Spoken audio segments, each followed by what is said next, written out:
Bonsoir à toutes et à tous. On va vous en français. Bienvenue à tous à l'ENS Paris-Saclay pour cette première conférence scientifique de l'année. Merci déjà d'être venus aussi nombreuses. Tellement nombreux qu'on a dû changer la salle initialement prévue et qu'on a finalement le grand amphi de l'école. Donc c'est super. On a le plaisir ce soir de recevoir Monsieur Antoine Bourget. Aussi, je remercie chaleureusement d'avoir accepté votre invitation à venir faire une présentation ici, et qu'on peut, je pense, applaudir.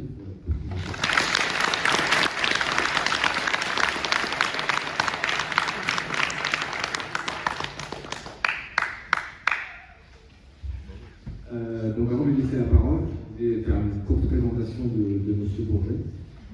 Alors M. Bourget, vous êtes physicien théoricien, vous avez démarré vos études à l'école polytechnique, et c'est à ce moment-là que vous avez choisi de vous engager dans la belle voie de la recherche scientifique, précisément en physique théorique, ce qui vous a naturellement conduit à faire une thèse, que vous avez soutenue, une thèse dans ce domaine, donc en physique théorique, que vous avez soutenue en 2016 à l'ENS Lyon. Vous êtes également ingénieur du corps des mines et actuellement en détachement au CEA, qui est le commissariat à l'énergie atomique et aux énergies alternatives, qui est à Saclay, donc pas très loin d'ici. Vous travaillez plus précisément à l'Institut de physique théorique du CEA de Saclay en tant que chercheur en physique théorique. Et vous avez également depuis l'année 2024, depuis septembre, un poste de professeur de physique à l'école polytechnique, donc très récemment. Mais en plus de ça, vous êtes également un vulgarisateur de talent, puisque vous tenez une chaîne YouTube du nom de Scientia Egregia, que certains connaissent peut-être ici. Vous animez couramment des lives de plusieurs heures sur des thèmes souvent à l'interface entre la physique et les mathématiques. Donc voilà, de vulgarisation globalement, même si quand on dit vulgarisation, c'est pas totalement à disposition du grand public, mais plutôt c'est souvent destiné à un public quelques années après Pâques, comme je pense globalement la majorité de l'audience ce soir.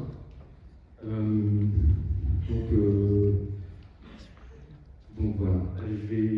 Ce soir, vous avez choisi de nous parler de chromodynamique quantique, donc de l'interaction forte et également du problème de Young-Mills. Mais je vais m'en tenir au titre et je vais laisser la parole aux professionnels. Merci.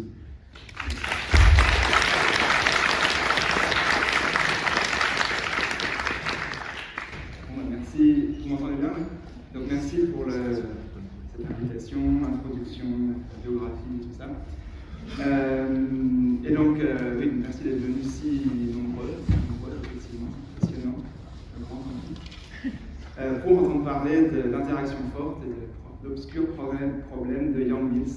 Donc, alors, je ne savais pas trop à quel public m'attendre, parce que j'ai vu les précédents orateurs de cette série de conférences.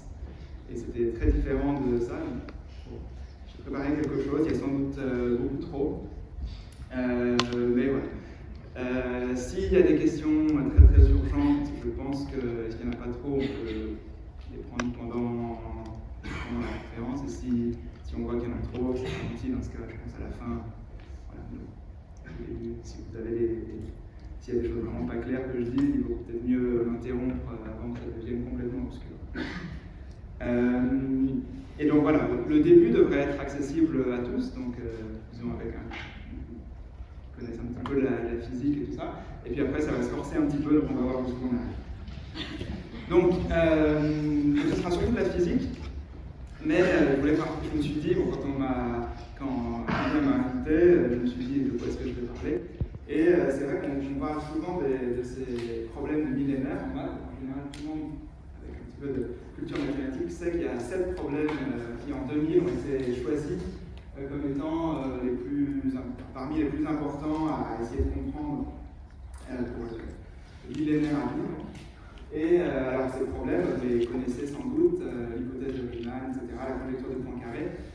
Mais en général, il y en a, alors chaque fois on descend dans la liste, moi c'est familier, avec la conjecture de Bohr, d'ailleurs, etc., c'est un peu moins connu, mais en général, on arrive plus ou moins, si vous demandez à un mathématicien comme ça de vous expliquer ça, soit il va vous répondre, vous expliquer, ou alors il ou elle va vous dire, ouais, je regarde un petit peu, mais en général, en regardant un petit peu sur Wikipédia, on comprend plus ou moins de quoi il retourne. Et puis, ça marche pour tous, sauf le dernier, le problème de Yang-Mills, existence et mass gap de la théorie de Yang-Mills. Là, en général, je pense que 90 ou 99% des mathématiciens seraient complètement incapables d'expliquer même quel est le problème. Et donc, c'est ce que je vais essayer de faire ici. La raison, c'est que ça vient de la physique, mais c'est pas la seule, parce que les équations de Navier-Stokes, c'est la mécanique des fluides, ça vient aussi de la physique, mais ça s'enregistre très bien, c'est des équations différentielles, géométricielles. Le problème de la théorie de Yang-Mills, c'est qu'il y a des histoires de quantique là-dedans, et ça complique beaucoup les choses. Donc le but de cet exposé va être d'essayer de donner un sens à tout ça. Donc ici, pour commencer, j'ai collé l'énoncé officiel, comme je ne l'ai pas dit, mais comme vous le savez, il y a un prix d'$1 million qui est associé à la solution de chacun de ces 7 problèmes. Et donc voilà l'énoncé officiel, ce qu'il faut résoudre. Il faut prouver que pour tout groupe compact simple, il existe une théorie de Yang-Mills quantique non triviale sur R4 et qu'elle a un mass gap delta positif. Et voilà. Bon. Et donc, c'est difficile de dire ce que ça veut dire. Donc, le but, comme je le dis, va être d'expliquer ça. Mais en fait, la version simplifiée, c'est quelle formule pour la force forte. Et là, déjà, on entend une chose qu'on connaît un petit peu plus. En général, et là, je parle maintenant de la vulgarisation en physique, on dit souvent qu'il y a 4 forces fondamentales. Et ça me semblait approprié de mettre ces petits dessins-là. On vous explique, voilà, 4 forces fondamentales. On commence par la gravité. La loi, c'est la loi de la distance inverse au carré. Donc force égale G moins 2 sur la distance au carré. Ok, ça c'est difficile. Ensuite, il y a l'électromagnétisme. Donc là, c'est pareil, ça reste assez simple. On a pareil, une constante, le produit des charges par la distance au carré. Et puis il dit, bon, il y a aussi les équations de Maxwell. On dit also one, on passe là-dessus. Ensuite, il y a la force forte. Alors la force forte, bon, donc elle est forte. Et alors on sait plus ou moins que ça colle les protons et les neutrons ensemble. Mais bon, ok. Ici, puis après, il y a l'interaction faible. Donc là, on marmonne quelque chose, on dit c'est la désintégration radioactive, et puis et voilà, c'est fini, on a fait les 4 forces. Mais il y a quand même un problème. Pour les 2 premières, on a donné une formule, et pour les 2 autres, on n'a pas donné de formule. Donc, d'une certaine façon, ce problème de Yang-Mills, une façon de le dire, ce que ça veut dire, c'est on veut trouver quelle est la formule de cette fameuse force forte. Donc, autrement dit, est-ce qu'on aurait une sorte d'analogue à la formule de la loi de Coulomb, on aurait pu mettre la loi de Newton, qui nous dit, ben voilà, la force, après tout, si ça colle les neutrons et les protons ensemble, pourquoi est-ce qu'on n'a pas une formule qui nous dit comment ça marche? Et alors, pour comprendre tout ça, et pour comprendre pourquoi il n'y a pas de formule, il faut revenir au tout début. Donc là, je vais faire une longue introduction historique sur l'origine de cette force forte, comment est-ce qu'elle a été découverte, et qu'est-ce qu'on a appris petit à petit dessus, et comment ça nous a conduit à cette histoire compliquée de Yang-Mills. Donc voilà, c'est la première partie. Et donc, on commence un peu à la base de la physique, de cette physique-là qui essaie de comprendre de quoi est faite la matière, au niveau le plus fondamental, avec la table périodique de Mendeleïev. C'est un peu le moment où on passe de la chimie à la physique pour expliquer ce que c'est que la matière. Donc ça, c'est la table originale de Mendeleïev. Je me dis que c'est plus sympa de mettre ça que de mettre la forme dont on a plus l'habitude. Donc bon, je ne vais pas passer des heures à commenter ça, tout le monde connaît.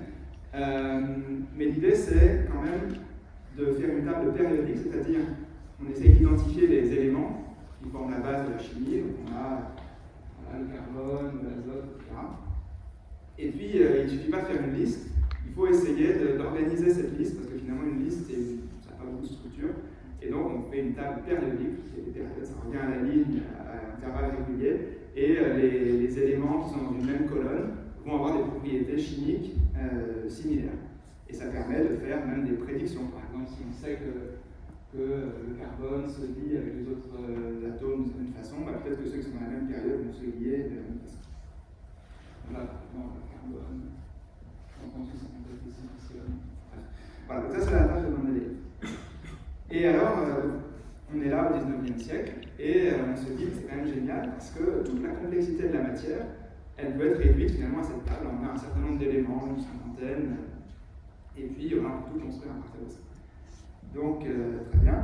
Et ceci dure jusqu'au moment où on se rend compte qu'il y a peut-être autre chose. Et la première indication, ça arrive vraiment, on est à la toute fin du 19e siècle, 1897, quand on observe ces rayons cathodiques. Donc on prend un tube vide, et puis on applique un potentiel électrique, et on voit ces espèces d'arcs un peu roses, que j'ai montré ici, et qui sont émis par la cathode, donc ça s'appelle les rayons cathodiques.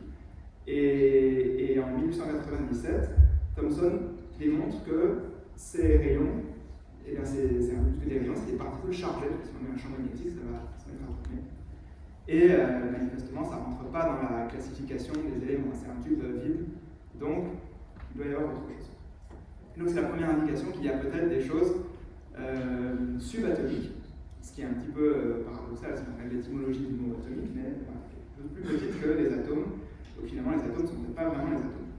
Et bon, comme vous le savez sans doute, on calcule que c'est 1800 fois plus léger que l'hydrogène, et donc ça va être les électrons, puisque c'est des vecteurs d'électricité. Et alors, donc, à partir de là, commence cette grande exploration de la physique subatomique, où on va essayer de comprendre de quoi sont faits les atomes.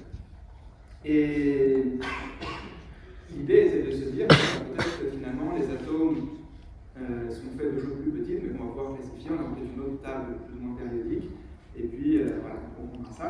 Mais évidemment, c'est très très difficile d'aller voir ce qui se passe dans les atomes. Et les expériences qui vont permettre d'avancer là-dessus, ce sont les fameuses expériences de diffusion de Rutherford.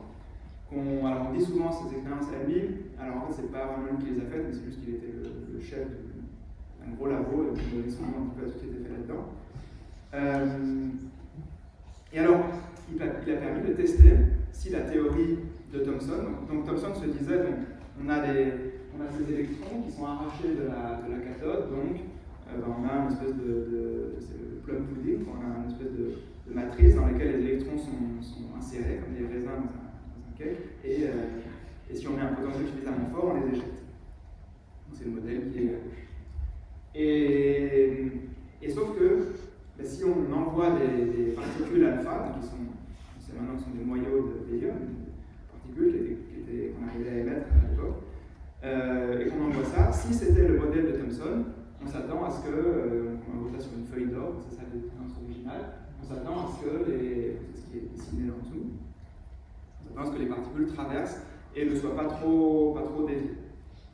Et c'est pas ce qui est observé, c'est-à-dire que même en mettant une toute petite feuille d'or fine d'essentiellement un atome, on observe que certaines de ces particules rebondissent et reviennent vers un noyau. Et ceci, c'est très très difficile à expliquer étant donné l'énergie de ces particules et la finesse de la feuille d'or. Et Rutherford décrit qu'il était extrêmement surpris, c'est comme si on tirait un obus sur une feuille de papier et ça revient. Mais il va essayer de comprendre comment est-ce que c'est possible. Et si on fait l'hypothèse qu'en fait les atomes sont constitués d'une charge ponctuelle au centre, alors on peut calculer, dans la mécanique classique, on peut calculer l'amplitude de diffusion. Ça vous donne quelle est la proportion des particules incidentes qui vont être réfléchies à un certain nombre d'étapes. Et ce qu'on voit avec cette formule, c'est que cette étape est aussi grande qu'on veut, ce sera toujours non nul, alors c'est certes faible, mais c'est non nul. Et ce qu'il observe, c'est que les résultats sont exactement compatibles avec cette formule.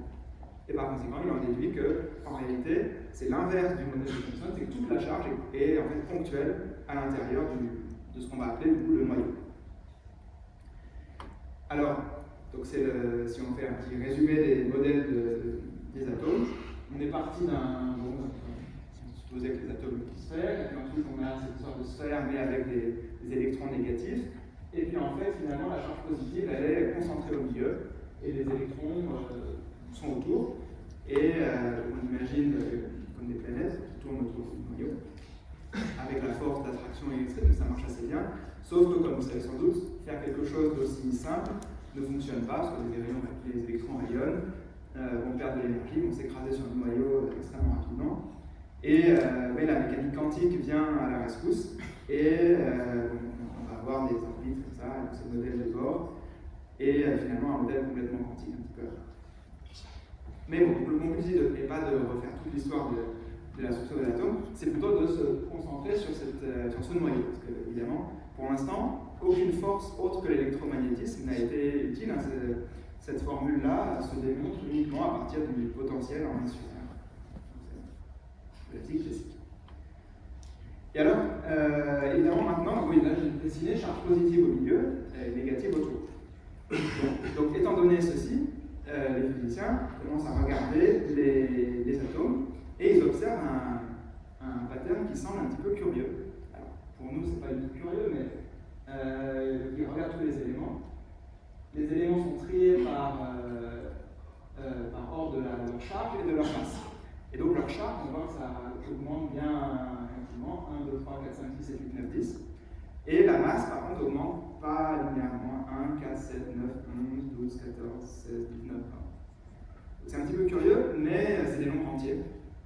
Et comme l'électron est extrêmement léger par rapport au proton qu'on connaît, l'hypothèse la plus naturelle, c'est de dire que finalement le noyau il est constitué de A protons, le nombre de masse, un proton par élément de masse, et puis le nombre opposé de l'électron, et comme ça la charge s'annule exactement comme il faut.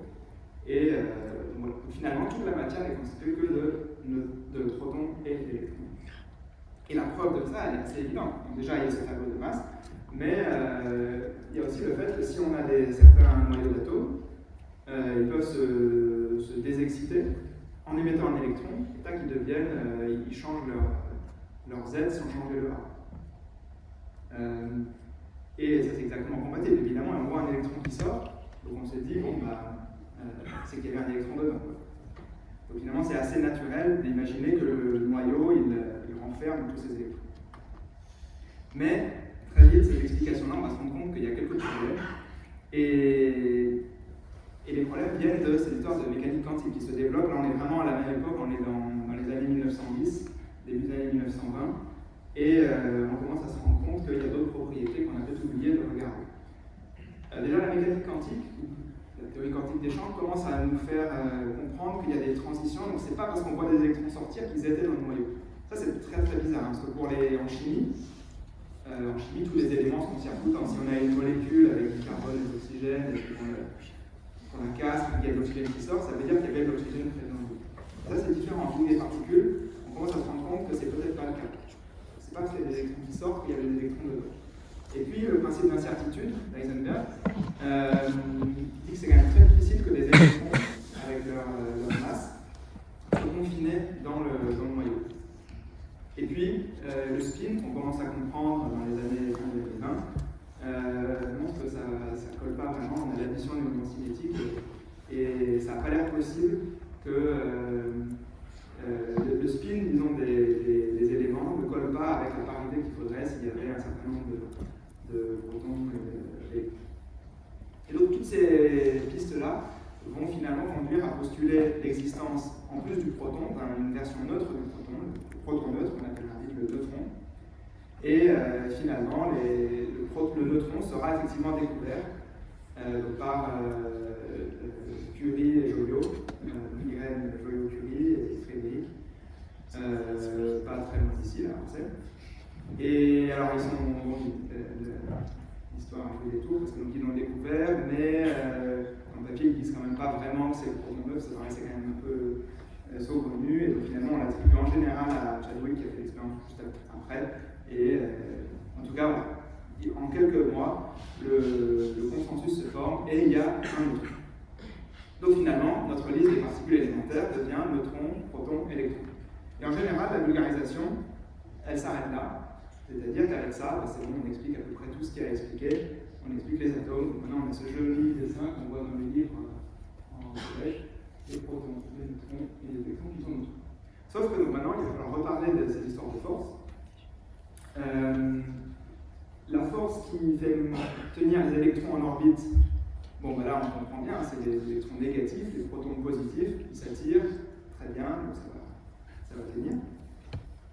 Mais maintenant on a quand même un problème au milieu, c'est-à-dire qu'avant, dans le modèle précédent, je rappelle, on avait des électrons et des protons, donc on pouvait imaginer que les électrons allaient se mettre en quelque sorte dans les fentes entre les protons et que ça allait tenir le tout. Maintenant, on a quand même un gros problème, puisqu'il n'y a plus du tout de charge négative dans le noyau. Alors, comment est-ce que ces protons et ces neutrons volent? Bon, donc c'était un mystère à l'époque. Et on ne savait pas tellement comment résoudre ça. Et comme souvent, c'est des nouvelles expériences qui vont permettre de comprendre un petit peu mieux ce qui se passe. Et là, alors je n'ai pas mis parce que c'était un petit peu long, mais je vais juste le raconter du coup. Dans les années en 1929, donc Rutherford, toujours le même, donc ça fait 20 ans, mais il est toujours là, et il balance toujours des particules sur des feuilles. Et alors, il a fait ça vraiment en continu pendant toute la durée, et à un moment, un peu après l'or, il a remplacé l'or par des éléments beaucoup plus légers, par de l'hydrogène. C'est un peu plus vieux que l'hydrogène, c'est un gaz, on peut le mettre dans un contenant, etc. Mais il s'était aperçu que sa formule, là, que j'ai montrée tout à l'heure, pour l'hydrogène, elle n'avait pas l'air de marcher super bien. Mais il disait, bon, c'est juste que l'expérience n'est pas bien contrôlée, et puis on ne savait pas trop. Mais il a continué à faire l'expérience en lançant des particules alpha de plus en plus fortes et avec des éléments aussi de masse intermédiaire, donc un peu plus facile à manipuler que l'hydrogène, comme l'aluminium, etc. Et finalement, il se rend compte qu'il y a vraiment un truc qui ne marche pas. La formule, elle ne marche pas totalement bien. Et donc il y a ce texte, je ne sais pas si je pourrais vous l'envoyer, on peut le chercher, il y a un compte rendu à l'Académie des sciences de Royaume-Uni, Royal Academy, où il présente sa découverte et tout le compte rendu, c'était des comptes rendus de tout ce qu'il disait, tout est écrit, on peut lire tout ça, c'est intéressant. Et il raconte que en envoyant des particules sur des atomes d'aluminium, il se rend compte qu'il y a un écart avec la formule, et que pour l'expliquer, tout se passe comme si vraiment en étant très très proche du noyau, il y avait une nouvelle force qui s'activait uniquement là. C'est-à-dire que ce n'est pas une force comme on a l'habitude. Il ne suffit pas de changer les constantes, il y a vraiment quelque chose de nouveau qui dit a force of unknown origin semble apparaître à toute proximité du noyau, qui propose d'appeler ça la force nucléaire. Et cette force, on commence à imaginer que c'est peut-être elle qui est responsable de cette cohésion du noyau. Et on va commencer à l'appeler la force nucléaire forte, puisque elle est plus forte que l'électromagnétisme qui fait se repousser les photons. Mais il n'y a pas vraiment de formule à l'époque, quand il est là, il montre des graphes. Et finalement, c'est quelques années plus tard, Yukawa, qui va suggérer un nouveau potentiel. Donc il va dire, si on prenait un V2R égale 1 sur R, alors le distance de R est très grand, c'est juste 1 sur R, l'exponentiel vaut. L'exponentiel va être invisible, mais en plus du potentiel combien, on va rajouter un terme comme ça, qui décroît beaucoup plus vite que 1 sur R, avec un terme en exponentiel. Et si on met ça, et qu'on refait le calcul de Rutherford, on va trouver une nouvelle formule pour la diffusion, et là, ça explique toutes les observations. Et donc, on se dit, c'est peut-être ça qui est correct. Et c'était le début de la théorie des champs aussi. Donc, Yukawa va même expliquer qu'est-ce qui pourrait créer quelque chose comme ça. Et ce qui pourrait créer quelque chose comme ça, c'est s'il y avait une nouvelle particule, donc on ajoute encore un truc à la liste, une nouvelle particule qui doit être un boson de spin 0 et de masse m, une certaine masse, qui est donnée par essentiellement l'inverse de la masse. Et grâce aux données expérimentales, on peut même calculer cette masse. Et donc, il va calculer qu'il y a quelque chose de masse de l'ordre de 100 électrons. Et alors, je pense que tout le monde est familier plus ou moins avec les unités de masse, mais juste pour rappel, l'unité de masse pour la physique des particules, en général, on parle en électron-volt, et qui est une unité d'énergie aussi, mais on se met dans les unités naturelles, tout ça, c'est la même chose. Et donc, 100 mégaélectronvolts, c'est une masse intermédiaire, puisque le proton, c'est de l'ordre de 1000, et l'électron, c'est de l'ordre de 0,5. Et donc, on va appeler ça, on va commencer à avoir cette échelle de masse, on va dire un truc de masse intermédiaire, donc on va appeler ça un méson. Et du coup, par comparaison aux mésons, on va appeler ceux qui sont plus légers les leptons, les particules légères, et ceux qui sont plus lourds les baryons. Maintenant, il y a 3 types de particules. Dans la catégorie des baryons, on a le proton et le neutron, on a l'électron qui est léger, et puis au milieu, on a le méson de Yukawa.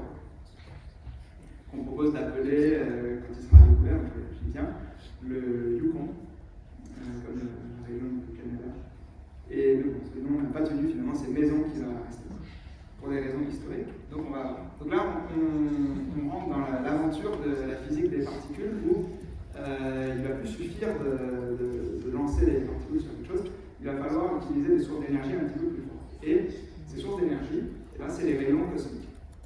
Donc ça devient la grande ère des chambres à bulles. Donc l'idée est assez simple, c'est qu'on met des contenants remplis d'eau avec certaines conditions de température et de pression qui sont telles que s'il y a une particule suffisamment énergétique qui traverse notre récipient, là ça va émettre des petites bulles et donc on va pouvoir suivre la trajectoire. Et la quantité de bulles va être proportionnelle à l'énergie, etc. que ça va déposer dans l'eau. Et ça devient assez fascinant cette époque-là, on met des chambres à bulles et puis on voit des trajectoires comme ça. On arrive donc en 1937 avec cette photo. On va regarder un petit peu. Et ça s'appelle New Evidence for the Existence of a Particle of Mass Intermediate between the Proton and Electron. Donc, autrement dit, un méson. Et alors, ce qu'on voit là sur l'image, c'est à gauche, il y a une trajectoire qu'on identifie comme celle d'un proton. Il y a un proton qui est arrivé, une grande énergie, c'est la grosse trace là à gauche. Et puis à droite, on a une trajectoire qui est un petit peu moins forte. Et surtout, si on regarde la courbure, c'est très dur à voir sur celle de gauche, mais celle de gauche elle est légèrement courbée comme ça. Elle est très très léger, parce qu'on est un champ magnétique. Et l'autre, elle est légèrement courbée de l'autre côté. Et donc, à cause de cette courbure, ça veut dire que la charge est opposée. Donc déjà, le truc de droite ne peut pas être un proton. Ça ne peut certainement pas être un électron non plus, parce que ce serait beaucoup trop lourd. Et on va dire, bah voilà, on a trouvé quelque chose de masse intermédiaire, en plus ça a une charge négative. Bon, et donc, comme Yukawa avait parlé juste avant du méson, et on va pouvoir estimer la masse de ça de l'ordre de la masse de cette particule de Yukawa. Et donc on va dire, bah, ça y est, on a trouvé le méson de Yukawa, donc le responsable de l'interaction forte. Et on va l'appeler évidemment mu comme méson. Donc voilà, j'ai juste copié la partie de l'article où il explique ça, on peut le lire, mais en gros il dit voilà, two tracks of interest. Là, 1A, donc c'est de gauche, is believed to a proton, and the other B to a particle of mass approximately 130 times the rest mass of an electron. Voilà, 130 fois, donc ça colle exactement avec ce que Yukawa a obtenu. Voilà. Bon, et donc ça, vous voyez la date, hein, j'ai mis 1937. Donc vous voyez les expériences de Rutherford 1929, Yukawa 32, 34, ici 37, tout à l'heure deuxième marché. Et donc ça y est, on peut un petit peu crier victoire. Il y a en fait 4 particules fondamentales, l'électron, le proton, le neutron et le muon, enfin le méson et le muon. Et voilà, donc, et ça explique un petit peu tout ça. Et puis il y a le photon évidemment, mais qui est un peu différent. Et alors, le rythme de découverte va un peu se ralentir ensuite pendant quelques années à cause de la guerre. Mais quand même, pendant cette vie, on va faire beaucoup d'expériences de physique atomique et les neutrons vont être vraiment regardés, les spins. Et on va se rendre compte que ça commence à poser quand même quelques problèmes, cette histoire de méson mu. En particulier, on commence à regarder son spin, et il est le spin 1,5. Sauf que Yukawa avait dit un boson de spin 0. Donc à nouveau, le spin nous fait faillir la théorie, hein, comme pour l'histoire des neutrons. Et donc on commence à se dire que ça ne colle pas trop. Et les physiciens sont un petit peu dans un dilemme là. Et après la guerre, en mai 47, c'est dans Nature, on observe à nouveau dans des chambres à bulles, toujours donc des rayons cosmiques. Et là, on observe qu'il n'y a pas un, mais 2 mésons en fait. Et vous voyez, la particule arrive de la partie qui est à gauche, là où il y a écrit M1. Ça se propage là, et puis là il y a un événement, tac, et ça se désintègre dans quelque chose qu'on ne voit pas manifestement, et quelque chose qui part vers la droite là, avec une masse M2. Et on va dire qu'il n'existe pas un mais 2 mésons. Et alors un truc intéressant, c'est que vous voyez je ne sais pas si vous arrivez à lire la légende, ils disent observation by Mrs. I. Roberts. Donc c'est une dame qui était là et qui analysait les photos, parce qu'il y avait des milliers de photos comme ça, il fallait tous les regarder et puis essayer de repérer un peu ce que ferait l'IA maintenant. Et en général, c'était des dames qui étaient là et qui regardaient tout ça. Alors ce qui est marrant, c'est qu'évidemment, elle n'est pas auteure de l'article, c'est le même article, hein, mais les dames n'étaient pas auteurs, mais voilà, Il y a plusieurs découvertes comme ça de la physique des particules qu'on peut attribuer à des physiciennes, donc qui malheureusement ne sont pas crédibles. Mais, donc ça c'est le titre de l'article dont la figure précédente est extraite. Et vous voyez, ils disent It has been shown that slow charged particles of small mass charge it is convenient to apply the term meson to any particle with a mass intermediate between that of the proton and electron. Donc il y a vraiment cette classe, donc on va commencer à avoir plusieurs maisons. Et we have found evidence of mesons which, at the end of their range, produce secondary mesons. Donc on va dire, en fait, il y a les maisons primaires et les maisons secondaires. Et puis, bon, petit à petit, on va se rendre compte qu'en fait, sur cette trajectoire-là, le deuxième maison, lui, le premier maison, il est bien le spin 0. Et c'est lui qui est le maison de Yukawa. Sauf que comme mu est le deuxième, c'est le maison qu'on avait vu avant. Et comme la lettre mu pour maison avait déjà été donnée, on a donné la lettre pi, la suivante, donc pion, pour la première. Et juste pour clarifier si vous êtes confus avec tout ça, les maisons, donc les mu en fait sont les seuls de tous ces particules qui ne sont pas des maisons dans la terminologie moderne. Puisque le maison, c'est le muon, c'est le cousin de l'électron, donc c'est un électron. Et donc on voit que ces terminologies sont un peu confuses. Bref, donc je vais accélérer un petit peu. On arrive en 47, donc à l'été 47. On se dit, ça y est, tous les problèmes de la physique sont enfin résolus, qui des particules. On a trouvé le responsable de l'interaction forte, c'est le pion, le médium du Yukawa. Et puis les histoires d'antimatière, de neutrinos, etc. sont aussi plus ou moins acceptées et comprises. Ici, la raison pour laquelle il y a quelque chose qu'on ne voit pas, c'est qu'il y a un neutrino qui part à gauche. Bon.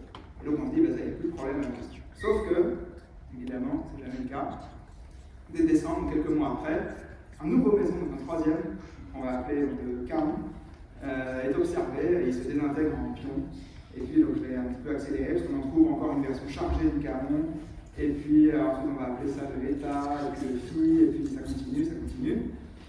Et puis on trouve aussi d'autres baryons. Là, c'est encore plus embêtant parce qu'on pensait, donc on allait trouver peut-être plein de maisons, peut-être il y a d'autres baryons, des espèces de cousins lourds du proton. Ça c'est quand même surprenant. Mais ouais, on trouve le lambda qui désintègre en protons et pions. Et puis, alors là, ça commence à être ce qu'on appelle le zoo des particules. Donc, je vous ai mis une image prise de Wikipédia où il y a la liste des baryons et des maisons, et c'est une liste qui continue, ça fait des pages et des pages. Donc ça commence à être pire que la situation de départ. On était censé expliquer tous les atomes avec quelques particules, et puis alors on se retrouve avec un zoo. Mais on observe quand même quelque chose, que certaines de ces particules sont étranges. Pourquoi? Parce qu'on les produit très rapidement, c'est-à-dire qu'il y a des réactions qui leur donnent naissance très rapidement, mais ensuite elles vivent relativement longtemps. Longtemps, ça veut dire 10-10 secondes, mais par rapport à la production qui est 10-23, c'est des ordres de grandeur un peu longs. Et donc ça, on va dire que ces particules-là sont étranges. Et ceci va permettre de définir le nombre d'étrangetés des particules, et on va pouvoir commencer à dire que c'est une autre propriété typique des particules. Donc maintenant, il y a la charge, le spin, et l'étrangeté. Et l'étrangeté, on peut la quantifier par 1, 2, 3, 4. Et les deux particules n'ont pas le même nombre d'étrangetés, si ça prend beaucoup de temps à passer de l'une à l'autre. Et elles ont le même nombre si ça va très vite. Et donc vous voyez dans les tables modernes sur Wikipédia, vous avez le nombre S, strange, et le nombre d'étrangetés. Bon. Et alors comment est-ce qu'on donne sens à tout ça? Pour revenir à cette idée de table périodique, on va commencer à mettre les particules, tout ce qu'on trouve, on les met dans des tables, et on se trouve que si on les oriente un peu bizarrement comme ça, on est dans l'axe d'étrangeté horizontale et l'axe de charge en oblique, on trouve cette magnifique figure où vous retrouvez toutes nos maisons qu'on a vues, les carons, les pions, les états. Et puis ça marche aussi avec les baryons, tout à fait remarquable. Vous voyez ici, on met le neutron, le proton, et puis tous les autres qui sont là. Donc vous pouvez vérifier, le neutron et le proton, ils n'ont pas d'étrangeté, ils ne sont pas étranges. Et ils ont une charge 1 et 0. C'est bien ce qu'on pense, non? De la même façon, vous voyez sur le truc d'avant, les non-étranges étaient au milieu, donc les pions, les premiers qu'on a vus n'étaient pas étranges, ce qui est assez logique. Mais donc c'est assez frappant, ces images-là. Et puis, mais comme je dis, il y en a plus que tout ça, on trouve vraiment des grands nombres de baryons. Donc, par exemple, ici, on trouve tout ça, on met l'étrangeté toujours à chaque. Et on trouve 9 particules qui s'organisent exactement comme un triangle comme ça. Et Gell-Mann observer ça, il va se dire, c'est pas possible, s'il y a un triangle comme ça, il doit y avoir le dernier sommet. Là. Et donc il va prédire l'existence d'une particule nouvelle, jamais observée. Et c'est la première fois qu'on fait ça. Vous avez vu depuis le début, l'expérience est en avance sur la théorie. Toujours il y a des expériences et on essaie de les expliquer. Et là, pour la première fois, un théoricien se pointe, il fait ses diagrammes bizarres et il va prédire l'existence d'une nouvelle particule. Et il va donner sa masse, son spin, sa charge, son étrangeté, etc. Et évidemment, on va être découverte, ça complète le triangle avec étrangeté et moins 3.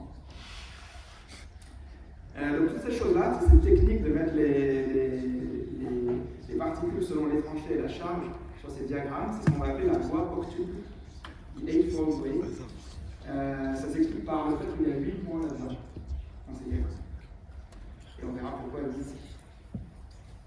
Et donc pour cette découverte, Gell-Mann aura le prix Nobel de physique qui est vraiment en 1970. Vous voyez, on a quand même bien avancé dans l'histoire, mais je n'avance pas assez vite dans le temps.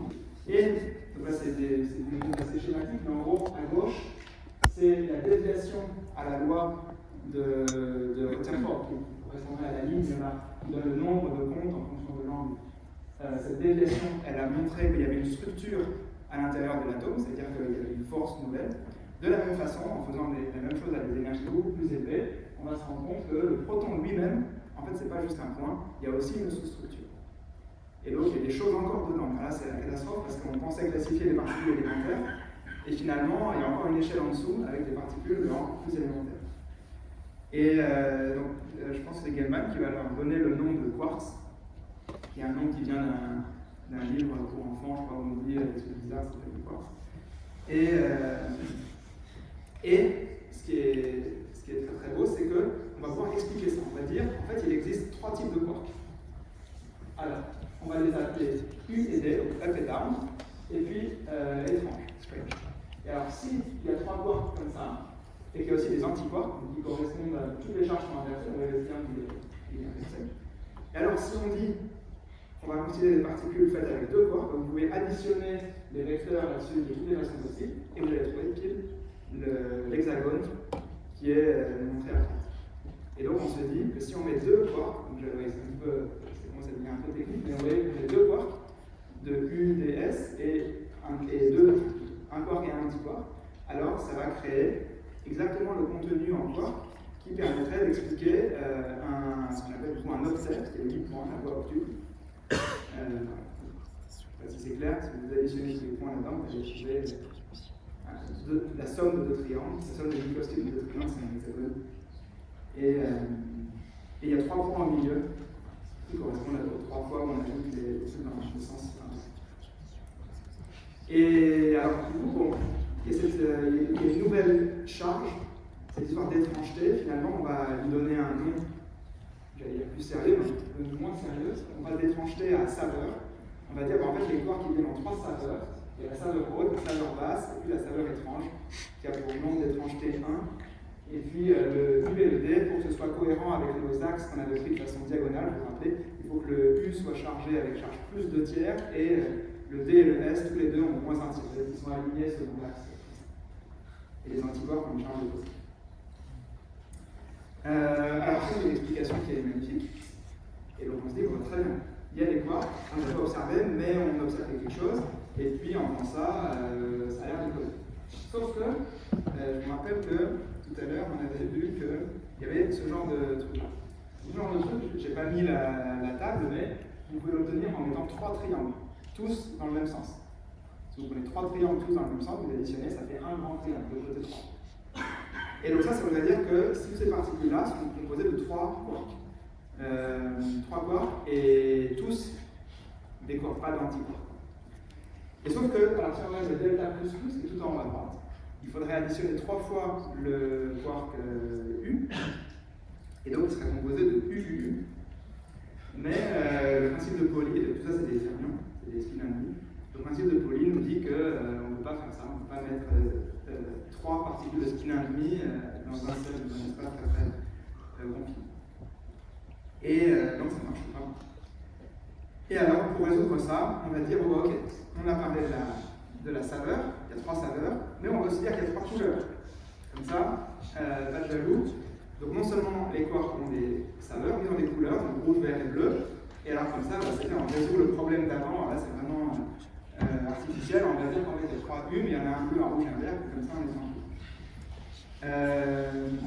Donc, ok, mais alors cette histoire de couleur, c'est pas si bête, ça va permettre de postuler un nouveau principe, de dire que, c'est une belle analogie avec le fait que ce qu'on observe expérimentalement, c'est que en fait toutes les particules qu'on voit, on ne voit jamais de quarks seuls, on ne voit jamais de paire de 2 quarks, on voit toujours soit 3 quarks, et ça c'est possible si on met un de chaque couleur, ça fait blanc, ou alors un quark et un anti-quark, qui va être la couleur opposée, ça fait blanc aussi. Et il semblerait que finalement on a trouvé un principe qui nous guide, qui est cette histoire que les seules particules qu'on peut observer sont blanches, et que toutes les particules colorées, elles sont confinées, on ne peut jamais les voir.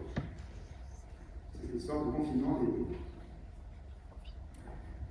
Alors, vous voyez, donc ça complique un petit peu l'affaire. Donc là, j'ai remis quelques diagrammes, on ne va pas rentrer en détail, mais en gros, ça vous dit comment les couleurs se combinent, c'est un peu les mêmes dessins qu'avant. Et ceci va nous permettre de considérer que la couleur est une nouvelle forme de charge. Et par conséquent, il va falloir aussi avoir des véhicules de cette charge. Et les pions ne sont plus suffisants. En fait, il va y avoir des pions de plein de types différents. Donc, des particules composées de quarks et d'antiquarks. Et au niveau le plus fondamental, ce seront les gluons de masse nulle qui vont être responsables d'interaction forte. Bon, là, je suis passé un petit peu vite, mais je voulais arriver quand même au sujet du problème des gluons. C'est que la description mathématique de tout ça commence à devenir très compliquée en termes de potentiel et de force et tout ça. Ça va faire intervenir ce qu'on appelle la théorie de Yang-Mills, qui est donc l'objet du problème dont on veut parler. Donc la théorie de Yang-Mills, c'est cette théorie qui explique comment les gluons interagissent ensemble. Voilà. Donc là, j'en suis là, et alors, c'est la fin de la partie historique sur comment on en est arrivé à Yang-Mills. J'espère que c'est... Alors, je n'ai pas encore dit vraiment ce que c'était que Yang-Mills, mais en tout cas, on est arrivé à cette idée que l'idée la plus importante, c'est vraiment qu'il y a des quarks qui ont des saveurs différentes, des couleurs différentes aussi, et qu'il y a un principe qui semble fondamental, c'est que la couleur est confinée et que les particules blanches peuvent se transformer. Et pour décrire ça, il se trouve que la théorie classique, on ne peut pas vraiment donner de force et tout ça, il faut utiliser la théorie quantique des champs. Et donc je vais faire un petit rappel du coup de la théorie quantique des champs, en 10 minutes, 5 minutes. L'idée, c'est donc qu'on veut non seulement prendre en compte les propriétés de la mécanique quantique, qu'on a fait tout à l'heure, mais aussi les contraintes relativistes et l'unification de ces concepts de relativisé, restreinte et de mécanique quantique, c'est ce qu'on appelle la théorie quantique des champs. Donc ça mélange vraiment tout ça, il y a le principe d'incertitude, mais il y a aussi la création de particules virtuelles juste à partir d'énergie. Voilà, on peut écrire comme ça. Et par conséquent, le nombre de particules n'est pas fixe. Donc tous les concepts classiques à base de particules qui sont diffusées, etc., vont être de moins en moins applicables, et donc la physique va être de moins en moins intuitive.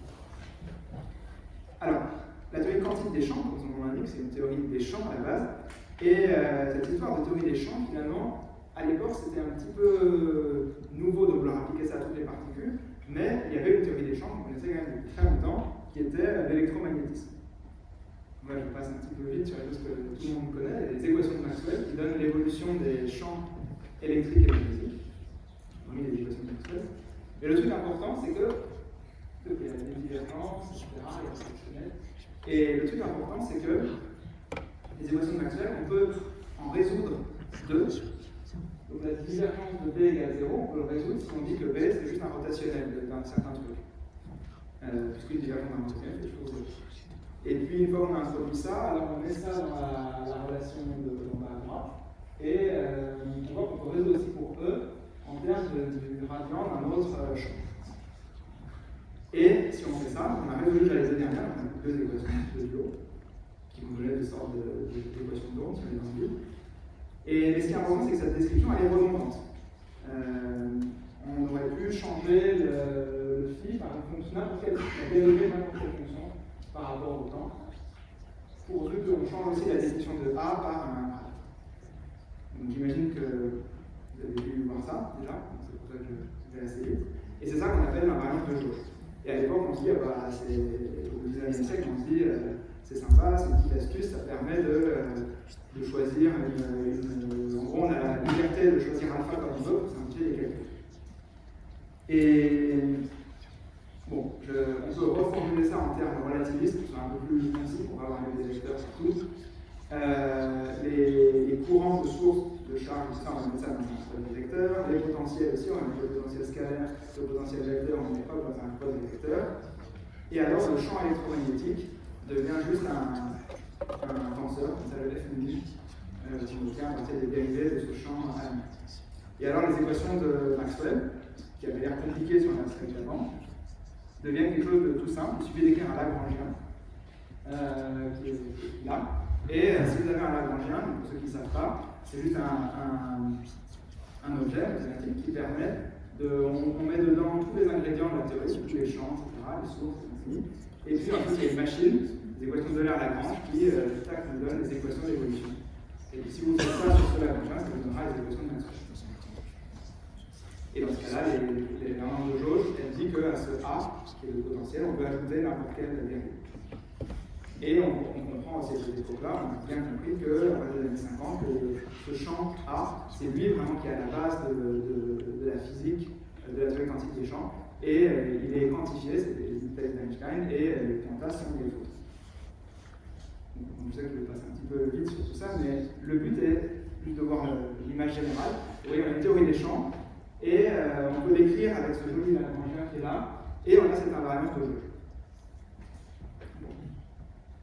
Alors, juste mathématiquement, je ne sais pas s'il y en a qui sont plus mathématiciens que physiciens ici, l'idée, et c'est important de le voir, c'est que le A, si on dit d'interpréter ça géométriquement, on se dit, on peut réaliser qu'en fait, tout est encodé dans l'image des images. C'est-à-dire que, vous voyez, en bas, on a l'espace-temps, donc j'ai décidé que 2 dimensions, X et Y. Et puis, donc, on a ce vecteur A, qui est un champ vectoriel. Il a des composantes AX, AY, qui peuvent varier. C'est pour ça que vous voyez, à gauche, il y a un AX, AY sur tous les deux camps. Plus on va vers la droite, plus le AY devient petit, et le AX reste constant. Et qu'est-ce que ça nous dit, ce truc-là? Ça nous dit que si on imagine qu'en plus de l'espace-temps, il y a une dimension cachée, qui n'est pas vraiment l'espace-temps, mais donc il y a un cercle, qui est dessiné en haut, là-dessus, au-dessus de chaque point d'espace-temps, il y a un cercle. Alors on peut interpréter ce A comme la chose qui connecte les cercles entre eux, qui disent si on est sur un certain point, le point bleu clair qui est là-haut, comment est-ce que, si je passe sur le cercle à côté, comment est-ce que je me déplace? Et vous voyez, il y a un grand A ici, et donc du coup, il y a un grand saut de là à là. Après, là, il y a un petit A, de là à là, il y a un petit saut. Et puis, si je bougeais dans la direction transverse, je sauterais aussi, le A me dit comment je saute de cercle en cercle. Et donc, comme ça connecte les cercles entre eux, on appelle ça une connexion. Ça, c'est la définition d'une connexion. Et donc, maintenant, si on est avec l'esprit mathématique, on se dit que ça, c'est ce qu'on appelle un fibré principal. Et une connexion, c'est la définition de ce que ça veut dire qu'être horizontal. Une direction horizontale. Parce que vous voyez, comme on a tous ces cercles, il n'y a pas trop de notion de l'horizontal. On se dit, c'est un trait comme ça, mais ça n'a pas vraiment de sens. La connexion, ça vous dit comment passer de façon horizontale d'une fibre à l'autre. Et maintenant, rien ne nous dit que si on passe de façon horizontale d'un point à un autre et puis qu'on fait un autre chemin, que ça va nous amener au même point. Si ça ne nous amène pas au même point, on va dire que la connexion elle est courbée. Ici, c'est ce qu'on voit. Et si on part du début là, et on a certains A qui fait que si on fait tout un tour, on n'arrive pas exactement au même point. Et la différence des deux, c'est ce qu'on appelle la courbure, parce que si c'était plat, on n'a pas de courbure, mais si il y a la courbure, on a une différence. Et ce truc-là, c'est ça qu'on appelle le F, et c'est ça le champ électromagnétique. Donc ça, c'est un saut conceptuel assez fort, et qui n'est pas forcément facile à avaler si vous l'avez jamais vu avant, comme ça en 2 minutes, mais il faut croire que si on pense comme ça, alors l'électromagnétisme devient essentiellement trivial, c'est juste la courbure de ce truc. Et c'est ça que Yang Mills, qui étaient des mathématiciens, Yang physiciens, mais ils ont étudié cette théorie là, des fibrés principaux, et ils se sont dit, bon, ça a l'air d'expliquer l'électromagnétisme. Maintenant, on a un truc qui est plus compliqué, on a cette histoire de couleur et tout ça. Est-ce qu'on ne pourrait pas trouver une sorte de généralisation de ça? Et si on regarde la définition, ce dont on a besoin mathématiquement pour que ceci marche, c'est que, vous voyez, j'ai dessiné des cercles. En fait, on n'est pas obligé d'avoir des cercles. La seule chose qui compte, c'est que, vous voyez, on puisse quand on passe d'un cercle à l'autre, il faut avoir une notion de qu'est-ce que ça veut dire ajouter un petit truc. Et donc, il faut que ce groupe-là, ce soit des choses où on peut ajouter. Et ça, en maths, ça s'appelle des groupes. Et il faut aussi que ce soit lisse quand même, parce qu'on veut que ce soit une sorte de dimension de l'espace-temps. Donc, on veut des groupes lisses. On ne va pas prendre un groupe à 3 éléments, on va prendre un groupe lisse. Et avec ça, il y a des choses qui s'appellent des groupes de lignes qui font exactement ça. Donc, les plus simples, c'est si on veut généraliser donc le cercle, vous voyez, on peut le voir comme les nombres complexes de module 1, et tourner sur le cercle, c'est ajouter la phase. Une façon de généraliser ça, c'est de passer de U1, le complexe de module 1, à UN. On voit les nombres comme des. On prend des matrices de taille n par n, qui sont unitaires, et puis si on impose le déterminant de 1, c'est ce qu'on appelle SUN, groupe spécial unitaire. Et le truc bien avec ces choses-là, c'est que c'est des groupes et des variétés, donc c'est lisse. Et donc, comme je dis, si on prend n égale 1, ça fait U1, c'est le dessin devant. Mais vous pouvez mettre n'importe quel n là-dedans, et imaginer qu'à la place des cercles là, on va mettre ces trucs. Alors, donnons quelques exemples de lignes. Donc, U1, c'est le cercle, c'est ce que je vous montrais juste avant. SU2, c'est un groupe très sympathique, que vous avez sans doute aussi étudié. Et topologiquement, c'est juste une sphère, 3 sphères, une sphère de dimension 3. Et puis SU3, qui va jouer un rôle important dans notre histoire, c'est une variété de dimension 8. Vous voyez, c'est plusieurs fois qu'on voit le mot 8, le nombre 8. Il y avait le 8-fold way, la voix octuple avant, et ce 8 va jouer un rôle. Donc, maintenant, l'idée de Yang-Mills, c'est de dire on va prendre le même truc qui marchait pour l'électromagnétisme, mais on va le faire avec un groupe de lignes quelconque. Avec en tête, on va le faire pour SU3. Et, donc voilà, maintenant l'image c'est ça. Alors évidemment, je ne peux pas dessiner 8 dimensions, je vais essayer de dessiner des sortes de sphères. Donc vous imaginez que chacun des trucs rouges c'est 8 dimensions. Et par conséquent, vous voyez tout à l'heure, pour me dire comment passer d'un cercle à l'autre, je prenais juste la longueur du vecteur AY. Et maintenant, il ne suffit pas de dire la longueur, il faut aussi que je dise la direction. Vous voyez, de façon équivalente, il faut que je donne 8 directions. Je veux dire comment je me propage dans les 8 directions qui sont en haut.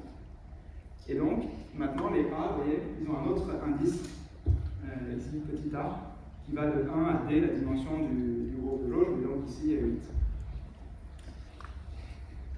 Bon, et alors, Yang-Mills vont calculer tout ça, donc vérifier que ça marche bien. Et à la fin, je vais sauter un petit peu, il y a aussi une version de la variance de jauge qui nous dit qu'en fait, où est-ce qu'on met l'origine dans cette jauge-là ne compte pas. Donc c'est super. Et ils vont pouvoir généraliser les équations de Maxwell. Donc vous voyez que le Lagrange, si vous regardez tout en haut, la moins d'un quart de F nu, c'est exactement le même truc qu'avant, sauf que maintenant F nu, c'est la connexion sur le truc compliqué.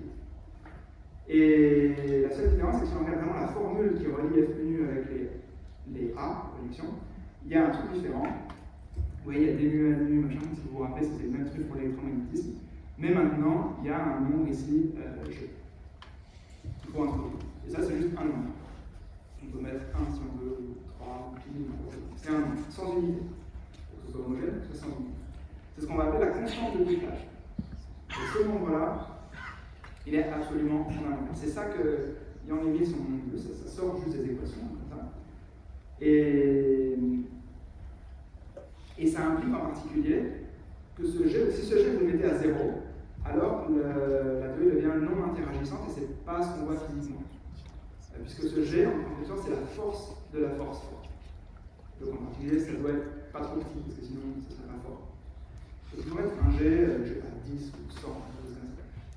Et si on interprète tout ça de la façon de la quantique des champs, ça nous dit que, ça nous donne ce qu'on appelle les diagrammes de Feynman, que je vais vous dessiner ici en dessous. Ça nous dit en gros que 3 gluons peuvent interagir entre eux. Ou, dit autrement, vous pouvez imaginer que vous avez un gluon qui se promène, et puis tac, il émet un gluon. Ceci, c'est pas possible pour les photons. Les photons, un photon, c'est libre. Vous croisez deux photons, ils vont se croiser sans se voir. Les interactions, elles sont causées par ce G. Et G, on a vu dans l'électromagnétisme, c'était zéro. On ne peut même pas le mettre en fait parce que vous voyez ce que ça veut dire. Ici, on a un commutateur et le groupe de l'électromagnétisme, c'est un groupe abélien, c'est toujours zéro. Donc, on peut mettre un G, mais c'est rien.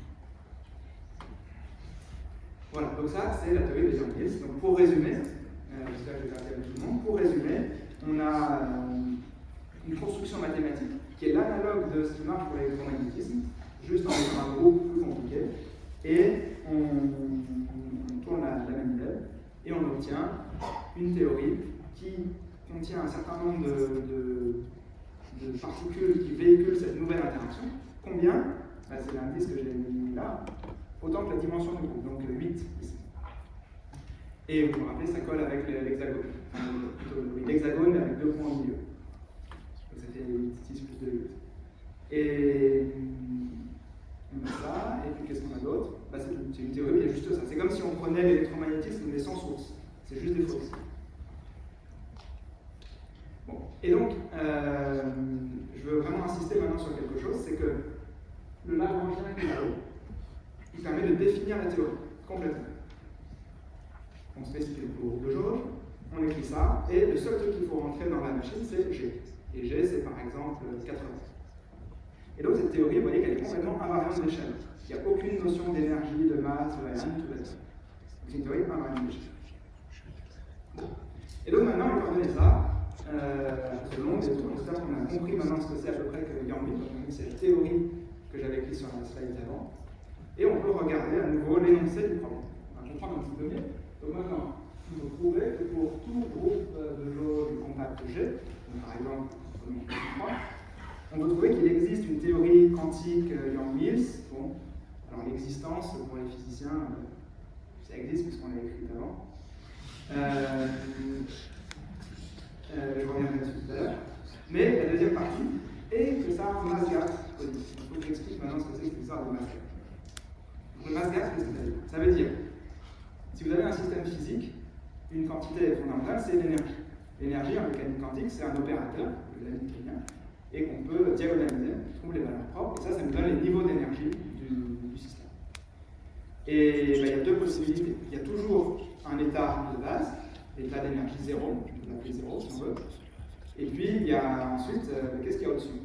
Deux possibilités. Soit les états qui sont au-dessus, ils sont tous plus grands qu'une certaine quantité strictement positive, ça c'est ce qu'on va appeler le gap. Soit c'est pas le cas. Dans ce cas, il n'y a pas de mass gap, dans ce cas, il y a des états à énergie arbitrairement en masse.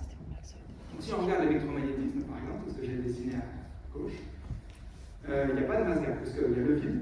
Dans le vide, il n'y a rien, énergie 0.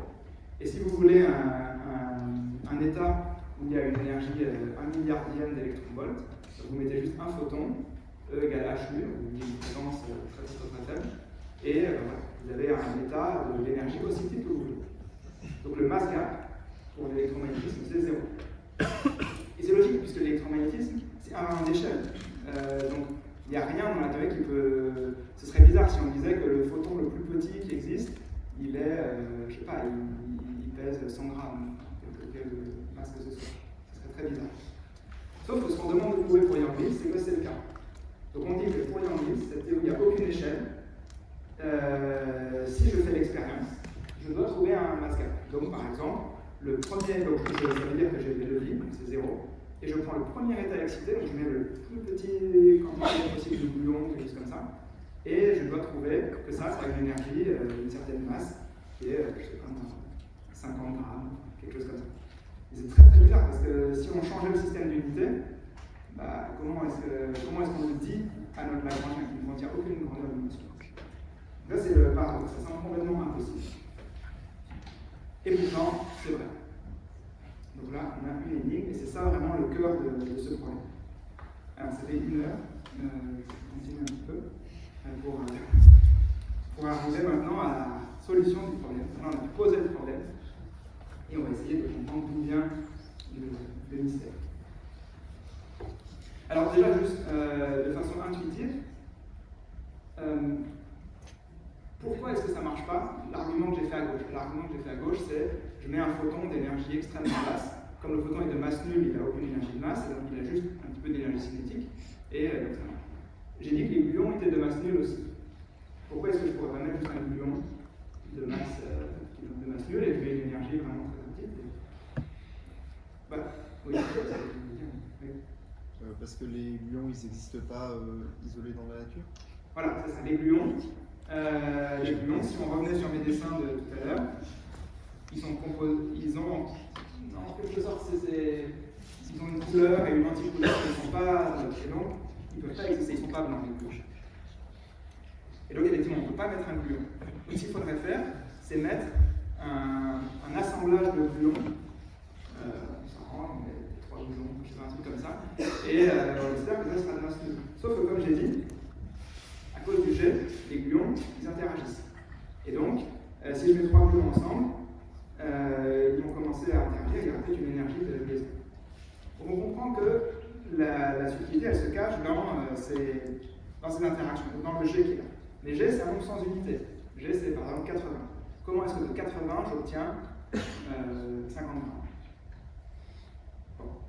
Et donc le problème, c'est ce qu'on appelle la renormalisation.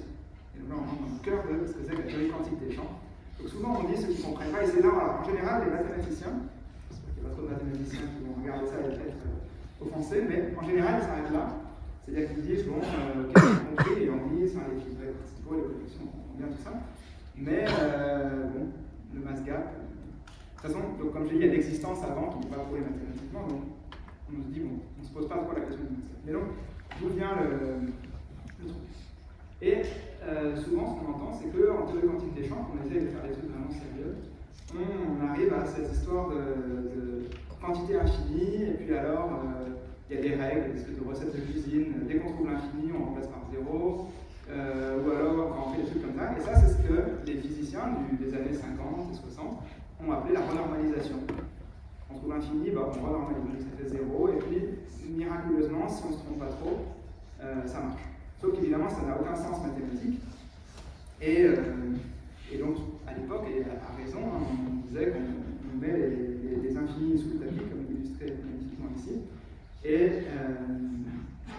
voilà. Et donc, qu'est-ce qu'on fait avec ça? Et donc, ce que je voudrais expliquer là maintenant, dans les 10 minutes, c'est que la renormalisation, c'est un processus qui est absolument bien défini, parfaitement rigoureux, parfaitement nécessaire même, et qui joue un rôle fondamental et qui est la raison, qui est la solution de notre problème de mass gap. Et donc là, alors, ça va être un tout petit peu plus compliqué.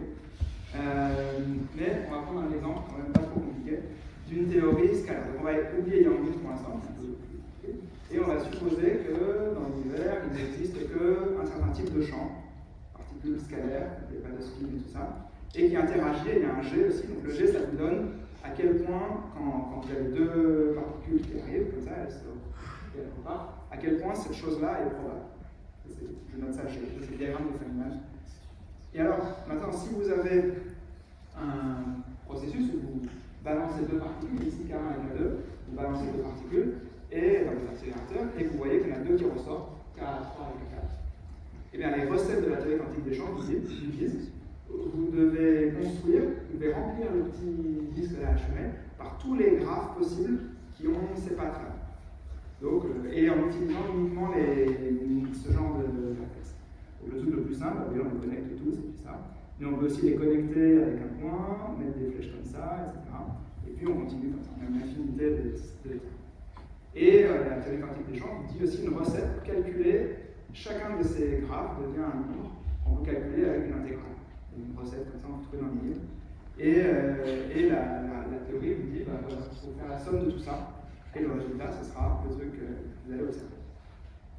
Sauf que si on calcule le deuxième terme ici, alors le premier ça fait G, on a un I, voilà, c'est pas grave, et le deuxième, ça vous fait une intégrale, là, la écrite, c'est pas très important, vous pouvez voir simplement que c'est une intégrale qui est divergente.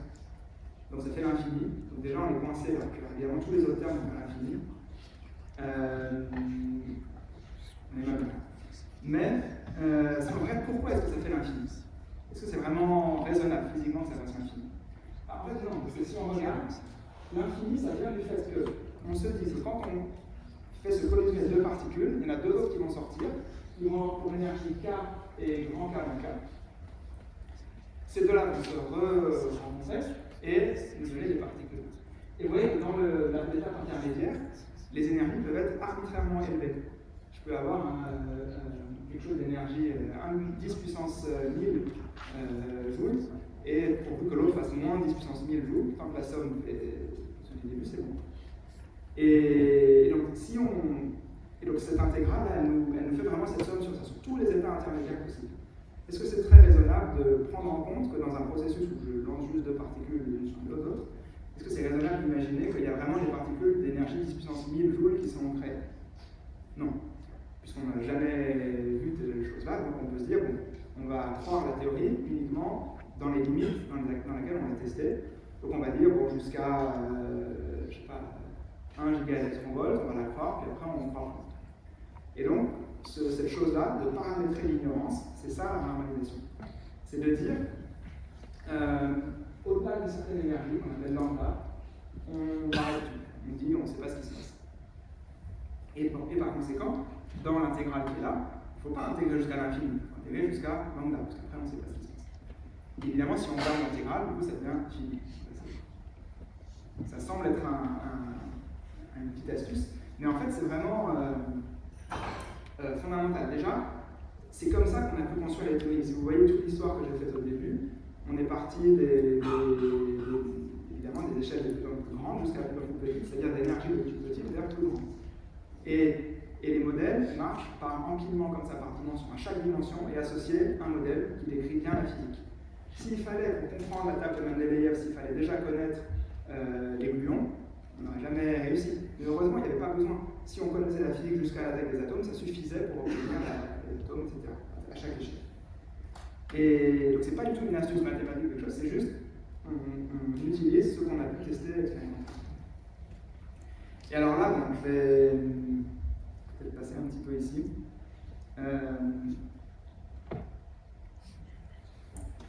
Passer un petit peu. Mais l'idée, c'est que au début, vous voyez, j'ai dit G, c'est ça. G, c'est l'interaction de ça. En fait, comment est-ce qu'on mesure ce G? On n'a pas vraiment de moyen de le mesurer, c'est un truc vraiment purement théorique. Ce qu'on peut mesurer, c'est expérimentalement, on prend deux particules, on les lance et on mesure la force d'interaction. Donc ce qu'on mesure, c'est pas le G d'en haut, en fait c'est le truc d'en bas. C'est ça qu'on mesure. Ce qu'on mesure, c'est directement la valeur de toute la somme. C'est ça le truc important. On mesure la valeur de toute la somme, qui est la somme d'une infinité de trucs, toutes régularisées avec le même nombre. Et le G du début, si on veut, on peut le déduire. Donc on peut inverser la formule qui est là, on connaît le résultat, et alors on doit trouver quel est le G qui marche pour que la somme fasse le résultat qu'on observe expérimentalement. Et si on fait ce calcul-là, et qu'on fait tendre lambda vers l'infini, on trouve que G va tendre vers l'infini, peut-être, ou 0, enfin quelque chose comme ça. Et c'est ça que j'explique ici. Vous voyez, G, mu maintenant c'est mon cutoff d'énergie, G c'est la limite du G qu'on appelle renormalisé quand mu tend vers l'infini. Et ce qui est important de voir, c'est que c'est pas G renormalisé qui est un truc bizarre, c'est G renormalisé à l'échelle mu, c'est juste combien je mesure, quelle est la force à l'échelle mu. Et le G qui est amené au début, c'est lui qui n'a pas vraiment sens physique. Bon. Et donc en faisant tout ça, comme je dis, je passe sur les histoires, on se rend compte que le truc fondamental, c'est que le G, il dépend de l'énergie auquel on le mesure. Et ça, c'est physique, c'est la réalité. Et ça paraît peut-être bizarre, mais je vous ai mis l'illustration ici pour l'électromagnétisme. La constante de structure fine, on dit que c'est une grande constante, etc. Mais la constante de structure fine dépend de l'énergie. C'est une constante qu'on appelle variable. Et on peut la mesurer à différentes énergies. Donc, par exemple, la constante de structure fine à 0 G, la limite quand l'énergie tend à 0, c'est à peu près 177, ce qu'on apprend. Mais si vous changez l'énergie, elle va changer de valeur. Par exemple, la 193 G, qui est une énergie typique de collision, elle vaut une valeur un petit peu différente. Vous voyez, 1 sur 120, ça ne serait pas une collision. Donc la charge de l'électron, une autre constante fondamentale de la nature, pareil. À basse énergie, elle vaut E. À l'énergie donnée ici, vous résolvez alpha, etc. L'énergie, c'est 1,039 fois E. La charge va un peu augmenter. Donc ça, c'est un concept qui est très très difficile à appréhender quand on a été habitué à la physique classique où les constantes sont constantes. Mais en fait, c'est très très rare, les constantes constantes. Et une façon de l'expliquer, c'est ce qu'on appelle l'écrantage. Donc vous imaginez que vous avez au milieu là un électron. Le moins, c'est un électron. Et vous essayez de mesurer sa charge. Comment on fait pour mesurer une charge? On ne peut pas demander à l'électron quelle est la charge. En fait, c'est qu'on va mesurer le flux du champ électrique sur une sphère, on va entourer ça par une sphère, on va mesurer le flux et on va utiliser les lois de Maxwell pour en déduire la charge. Mais vous voyez que le fait qu'il y ait une charge au milieu, si vous vous approchez très près de cette charge, le champ électrique créé, il est en 1 sur R. Il devient extrêmement grand. Au bout d'un moment, il va être des milliards de grandeur énorme. Et par conséquent, parce que j'ai oublié l'unité du champ, le vide va être polarisé, c'est-à-dire qu'il va y avoir tellement d'énergie dans ce champ électrique qu'on va créer des particules antiparticules, vous voyez, les plus moins, et comme il y a une charge négative, les plus vont aller vers l'électron et les moins vont s'en éloigner. Et par conséquent, si je prends une sphère qui est trop proche de l'électron, et si je dessine ma sphère bleue la mettre beaucoup plus proche, je vais forcément couper les paires particules-antiparticules. Et donc, dans ma sphère, il y aura un petit peu plus que de moins. Mais il y en aura de moins en moins à mesure que je m'approche. Et donc, vous voyez, le rayon de la sphère, c'est l'énergie. Et donc, plus je mesure proche, plus la charge est élevée. Donc, plus on est à haute énergie, plus la charge de l'électron est élevée. Et dans la limite où on mesure à une énergie infinie, et bien la charge de l'électron est bien infinie. Donc le E qu'il faut mettre dans la Lagrangienne au début, c'est infini. Mais c'est pas grave, parce que c'est jamais lui qu'on regarde en expérimental. Et en particulier, là j'ai dit que si on fait vraiment le calcul pour ça, ce qui est même remarquable, c'est que alpha, donc E, tend vers l'infini, mais même pas à une énergie infinie en fait, à une énergie finie. On vient d'arriver à 10 puissance 286 électronvolts, la charge de l'électron devient infinie, donc la théorie s'arrête.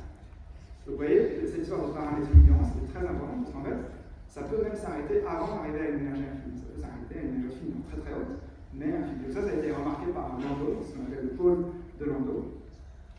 Et ça veut dire que cette théorie de l'électromagnétisme cesse d'être valable à une certaine échelle. Donc il faut autre chose.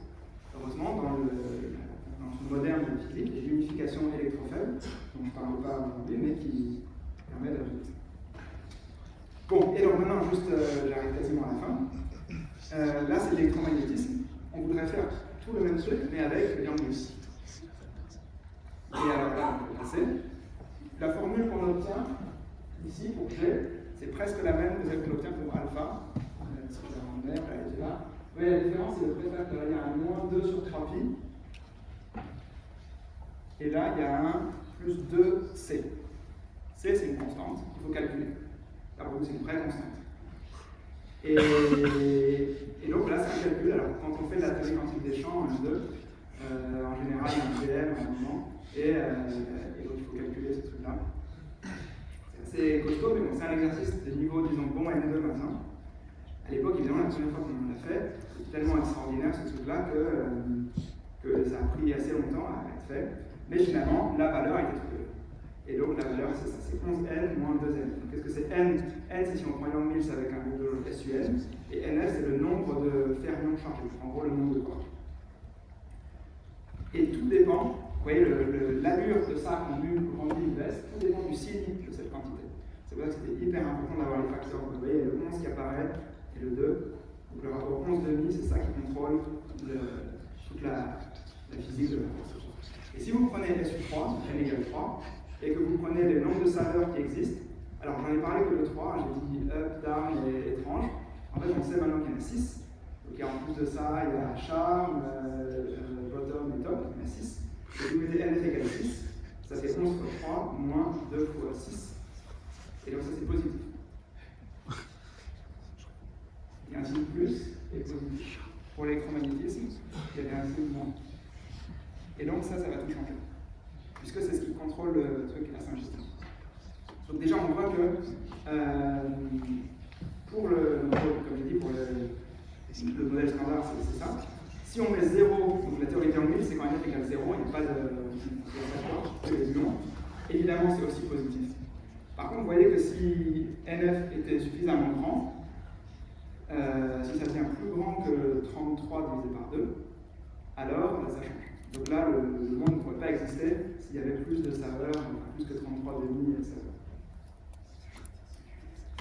Donc cette chose-là, c'est ce qu'on a baptisé la liberté asymptotique et l'esclavage infrarouge. Un peu de ces noms barbares. Alors déjà, juste pour dire que ce calcul, qui, comme je dis, est maintenant un calcul de bon niveau M2, ça a valu le prix Nobel de physique. Donc c'est un des calculs vraiment purement théoriques qui a valu un prix Nobel assez longtemps après, ils l'ont fait en 1973, je crois. Et donc, ils ont calculé la valeur de C, donc 11n moins 2nf. Et donc, ces trois-là ont eu le prix Nobel en 2004. Et ils l'ont eu que à ce moment-là, parce que c'est là qu'on a considéré que vraiment toute la théorie de Young Mills était confirmée, parce qu'on a observé tous les quarks, etc. Donc, notre prix Nobel pour ce calcul-là, for the discovery of asymptotic freedom in the theory of strong interaction. Je faisais cette histoire de liberté asymptotique. Bah oui, j'ai fait le principe ici, que j'ai pris dans ma gueule. Donc à gauche, vous avez l'électromagnétisme avec le alpha. Vous vous rappelez le alpha. Donc en abscisse, c'est l'énergie. À basse énergie, alpha, vous voyez, ça descend jusqu'à une certaine limite. La limite, c'est, on a dit, 1 sur 137. Cette valeur-là, ici, là, c'est 1 sur 137. Et si on monte l'énergie, ça monte. Et ça, c'est des valeurs mesurées. Vous voyez, les points, là, c'est mesuré. Donc on voit vraiment, on peut mesurer la charge de l'électron à toutes les énergies. Et on voit qu'effectivement, ça grandit, comme mon explication de l'électron. Et à gauche, vous avez G, donc la force. Donc ça, c'est la force de l'interaction électromagnétique. Ça, c'est la force de l'interaction forte. Et là, vous voyez que la courbe, bah, c'est l'inverse. Et c'est à cause de ce 11n moins 2nf. Et vous voyez, c'est mesuré pareil. Et la courbe, quand le tracé, c'est la courbe théorique qu'ils ont obtenue eux. Et les points, c'est les mesures. Vous voyez que ça colle plutôt bien. Et en particulier, quelle est l'interprétation de ça? Ça veut dire que si on va à très haute énergie, là, la force forte tend vers 0. Vous voyez assez vite, hein, parce que là on est qu'à 10 puissance 2 GeV. Si vous prenez les énergies typiques d'un accélérateur de particules comme le LHC, on est plutôt à 10 téraélectronvolts, donc à 10 puissance 3, vous voyez que ça descend. Et donc le jet va devenir tout petit, globalement, on peut même négliger l'interaction forte. C'est quand même extraordinaire, et c'est pour ça qu'au LHC, on produit copieusement on voit plein de gluons, de quarks, etc. Parce qu'il n'y a plus d'interaction forte à très haute énergie. Par contre, à basse énergie, là, la force forte, elle devient infiniment forte, elle va diverger. Et c'est pour ça qu'on appelle ça l'esclavage infrarouge. Infrarouge, c'est basse énergie, ici. Et ça, c'est ultraviolet. On a une liberté asymptotique, mais quand on est à basse énergie, les quarks deviennent confinés. Et la force forte est plus forte qu'absolument tout, parce qu'elle devient infinie. Et alors maintenant, la dernière notion, c'est le dernier truc que je dois dire, et c'est la solution du problème des limites, c'est que, je vous ai dit tout à l'heure, quand j'ai parlé de la constante G, la constante qu'on met dans le Lagrangien, je vous ai dit, elle est sans dimension, je vous ai dit, on est 80. Mais en fait, on réalise maintenant que cette constante, c'est pas 80 ou quelque chose, c'est 0. Parce que le Lagrangien, c'est le truc à haute énergie. Donc dans le Lagrangien, il faut mettre 0. Mais un 0 qui est infinitésimal, qui est tel que quand je suis à l'énergie, par exemple à cette énergie-là, je dois mesurer ça, c'est les données expérimentales. Et donc, qu'est-ce que ça veut dire? Ça veut dire que, et c'est ce que j'avais essayé d'expliquer ici, si vous avez suivi, là, la limite, le seul truc qu'on peut mesurer, c'est qu'on fait une expérience. On calcule le G de mu, le G à l'énergie qu'on a fait l'expérience, et après, si on veut, on peut résoudre et trouver le G du début. Le G du début n'a aucun sens physique. Donc le G, le nombre sans dimension dont je parlais au début, n'a pas de sens physique si on ne dit pas à quelle énergie on l'a mesuré. Et vous pouvez le mesurer à plein d'énergies possibles, comme cette courbe le montre. Vous pouvez le mesurer à cette énergie, on s'en fiche. La formule qui est là vous permet de transposer d'une énergie à l'autre pour dire que tout est cohérent. Et comme la mesure du G est associée de à quelle énergie vous l'avez mesuré, c'est là que rentre le paramètre d'énergie qui était caché. Donc c'est vrai que le G est sans dimension, mais la courbe de G en fonction de l'énergie permet d'opérer ce qu'on appelle la transmutation dimensionnelle. Une dimension apparaît, parce qu'il faut mesurer G à un certain moment. Et c'est pour ça que c'est un problème mathématiquement si difficile, parce qu'il faut arriver à mathématiser tout ça. Tout ça doit être intégré dans le modèle, dans le masque. Et donc à la fin, ceci, maintenant on a une échelle, et donc par le raisonnement que j'ai dit, les gluons interagissent. Donc maintenant, on se met à une certaine énergie, je ne sais pas, on se met là par exemple, à 10 G. Tac, on sait maintenant que G vaut autant, 0,2, ça c'est un nombre absolu. On met 0,2 dans le Lagrangien. On sait maintenant à quelle force les gluons interagissent entre eux. On les met, hop, on calcule l'énergie de liaison, ça fait une certaine masse, et c'est le masque. Évidemment, ce truc-là ne va pas dépendre de l'énergie, si tout est cohérent.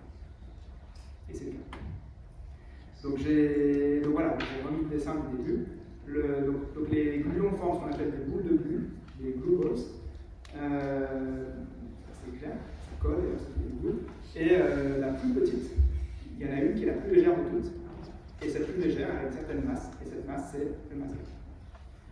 Donc tout ça, c'est très bien compris physiquement. La renormalisation, contrairement à ce qu'on entend parfois dans la vulgarisation, ou même pas que dans la vulgarisation, c'est parfaitement bien compris, bien défini, c'est cohérent avec l'expérience, etc. Il n'y a jamais d'infini qu'on met sous le tapis. Et ça fait des prédictions qu'on peut vérifier, et ça prédit le masque. Donc le masque, on connaît même sa valeur. C'est là que j'ai oublié de la regarder. Mais, voilà.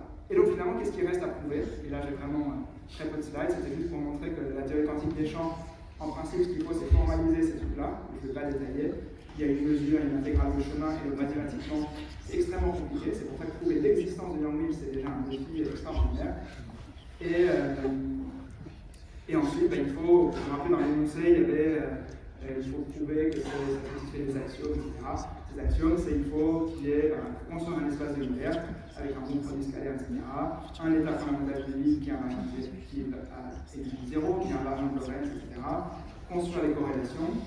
Et à la fin, le hamiltonien, diagonaliser et trouver la petite valeur. Sauf que pour faire ça, comme je l'ai dit, il faut comprendre mathématiquement la transmutation dimensionnelle. Et tous ces étapes-là sont très compliqués. L'intégrale de chemin, on ne sait pas comment faire la mesure. On a des calculs sur le réseau qui permettent de calculer le mass gap, mais si on fait des calculs sur le réseau, ce ne sera jamais un variant de Lorentz, parce qu'on choisit les directions, donc on ne sait pas un variant de rotation. Prendre la limite, c'est horrible, et la renormalisation n'est pas du tout comprise, et donc voilà, si quelqu'un a décidé, c'est ça qui permet de résoudre. Mais voilà, c'est ça qu'il faut faire pour gagner le prix d'un million de dollars, mais la solution qu'on connaît déjà, c'est la renormalisation. Voilà, si vous avez des questions.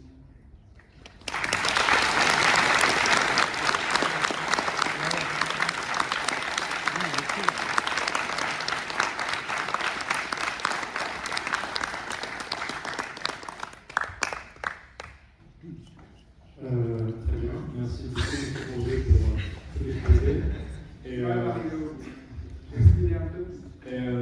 avant de conclure, je vous propose qu'on passe aux questions, si vous en avez quelques-unes.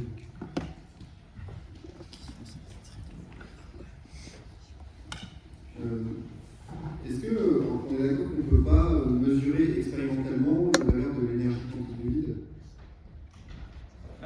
Alors, oui, non, l'énergie quantique du vide, elle va être. Il faut fixer une référence. Le vide, il a une énergie. Alors, je ne sais pas si. Je ne sais pas exactement ce que contient la question. Si c'est pour mesurer la constante cosmologique ou ce genre de choses. Oui, non, pas la constante cosmologique, mais juste parce que pour moi, l'énergie quantique, c'est qu'il y a des gluons, des quarks qui apparaissent et qui disparaissent spontanément. Et justement, la condition pour qu'ils puissent apparaître, c'est qu'on ne puisse pas les observer avec l'égalité d'Eisenberg. Mais du coup, on est d'accord que ça, on ne peut pas le mesurer. Non, enfin, le vide, par définition, c'est l'état d'énergie zéro. Et du vide peuvent apparaître effectivement des paires de particules-antiparticules qui ont une énergie positive et négative. Mais ça, c'est pas gênant pour les particules virtuelles. Ça a une énergie négative si c'est pour une durée suffisamment brève, etc. Mais donc, non, l'énergie du vide, c'est zéro par convention.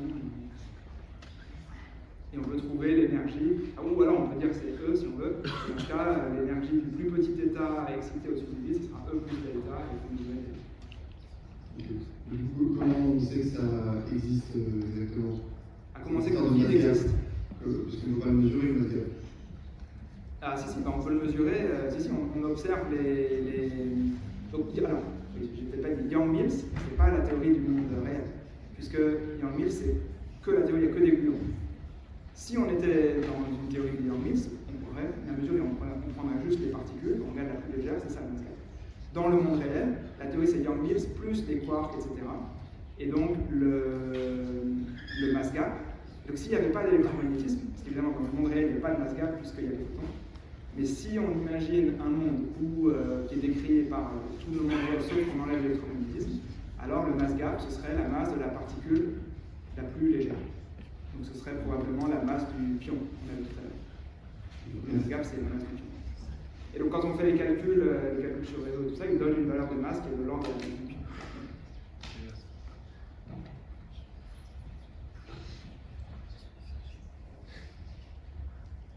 Oui, bonsoir. J'avais une question sur quand vous avez présenté la transmutation dimensionnelle. Je n'ai pas compris quelle était cette nouvelle dimension qui apparaissait. Est-ce que la transmutation, c'est juste en fait l'évolution de G en fonction de l'énergie? Oui, c'est ça. En quelque sorte, la dimension, elle rentre dans le fait que si on donne une valeur de G, il faut dire à quelle énergie on l'a mesurée. Du coup, c'est là que l'énergie, en fait, G, voilà, c'est une fonction de nu, et même si on ne donne qu'une seule valeur, une seule valeur est suffisante pour fixer toute cette courbe. En gros, une fois qu'on a un point, en fait, ce que je n'ai pas totalement expliqué, mais c'est qu'ici, la formule qui est là, elle est obtenue en résolvant une équation différentielle qui est écrite ici, m dg sur dm égale cette fameuse constante g fois Q. Et donc pour résoudre cette équation différentielle, il faut une condition initiale. Donc, il faut une mesure, et c'est cette mesure qui va briser l'invariance de jauge. On fait une mesure, l'invariance d'échelle. On doit mesurer, pour donner la condition initiale de cette équation différentielle, on doit faire une mesure de g à une énergie donnée, et alors ceci nous fixe la hauteur de la courbe et fixe toutes les constantes dimensionnées de la théorie. C'est ça, c'est ce qu'on appelle la transmutation dimensionnelle.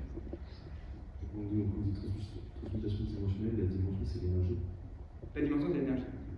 Oui, en physique des particules, toutes les dimensions, on fait l'énergie, les masses, les longueurs, tout est en dimension. C'est vrai qu'on parle de mass gap, mais on pourrait dire énergie gap.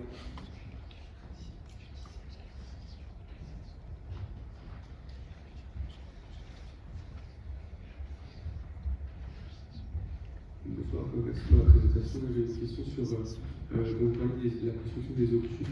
Il y avait d'abord une partie, avant tout l'aspect purement formel, où c'est vraiment, on avait pris en fonction du nombre d'étrangetés, où on avait construit les obtus. Voilà. Et je voulais savoir si ce processus de construction de ces graphes, ces dessins, il correspondait avec le processus plus moderne de classification et de représentation de SU3. Est-ce que le processus de classification et de représentation il épouse le processus de construction de ces graphes? En fait, c'est deux choses distinctes que finalement on trouve sur le même graphe. Oui, non, donc effectivement c'est ça. Alors, ce qui est légèrement confusant, c'est que ici, comme je l'ai montré, donc ces graphes qui viennent de la voie obtue, ça vient de la symétrie de Saveur. Donc on avait dit up, down et strange. Et comme on sait, en fait, il y a plus de saveurs que ça. Il faudrait ajouter par exemple le charme. Donc ces dessins marchent toujours, mais la dimensionnalité va être un peu plus grande. Mais effectivement, si on classifie les représentations irréductibles de SUN, ces représentations peuvent se décrire par des graphes de dimension n-1. Pour SU3, ça fait 2, c'est pour ça que c'est des graphes plans. Et pour SU4, ce serait des espèces de polyèdres. Et effectivement, les particules, donc si on ajoute le charme, ces trucs-là deviennent des dessins en 3 dimensions, et puis etc. Et comme le groupe de couleurs, donc de Young Mills, c'est SU3 et c'est le même que ça, c'est pour ça qu'on trouve les mêmes dessins. Et c'est un peu une coïncidence. Et ouais, ça perturbe beaucoup. Mais effectivement, donc c'est pour ceux qui, je ne sais pas si elle imagine ça, mais c'est ce qu'on appelle les diagrammes de poids des représentations irréductibles de la suite. Et en particulier, l'octet, c'est le diagramme des racines. Les racines, c'est ce qui permet c'est ce qui fait les bosons vecteurs de l'interaction.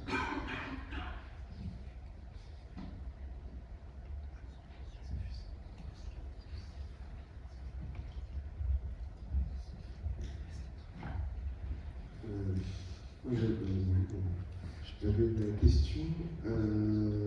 Tu as dit que le commutateur, à un moment il y avait une équation sur la taille du covariant du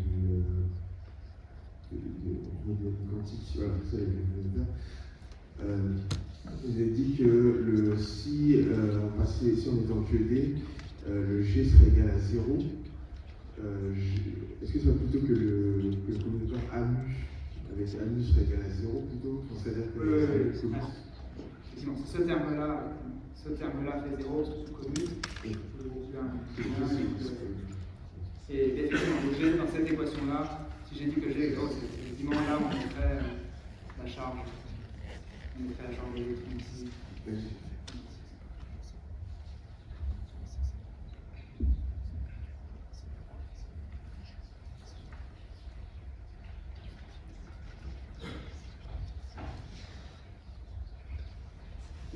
Bonsoir, merci beaucoup pour cet exposé. Moi j'ai une question concernant toutes les thématiques actuelles notamment sur la grande unification. On peut unifier la théorie électrofaible et la force forte.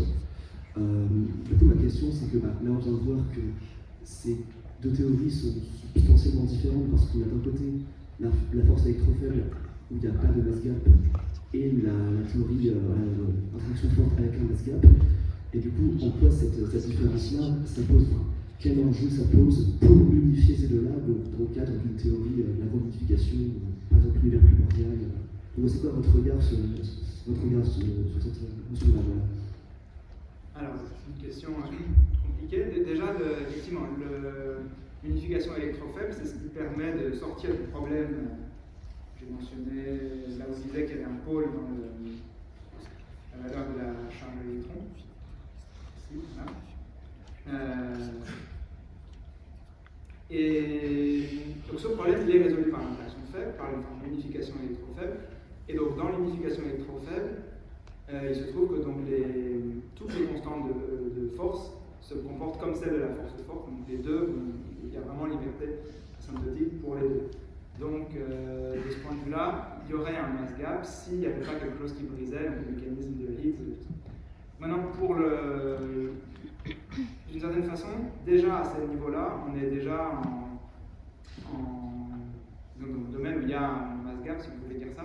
Je dis c'est pas vrai, parce que comme je dis, le mass gap, ça doit être mesuré à une énergie très très basse. Maintenant, les grandes unifications, effectivement, on peut essayer de dire qu'il y a un mécanisme de brisure et que ces deux choses-là viennent d'une force unique. Ça a toujours été, donc c'était une grande hypothèse il y a quelques décennies. Ça a l'air d'être difficile de faire quelque chose qui est cohérent avec toutes les données expérimentales. Donc, je n'ai pas grand-chose de plus à dire avec ça, mais les modèles les plus simples avec SU5, SO10, tout ça n'a pas l'air de vraiment marcher. Donc je dirais que c'est pas vraiment ce qui est le plus exploré maintenant. Mais du point de vue de Yang Mills et tout ça, tout se comprend pareil. D'ailleurs, l'énoncé mathématique fait référence à un groupe de jauges non abéliens. Tout ce qui compte, c'est qu'ils soient non abéliens. Je prends encore une ou deux questions.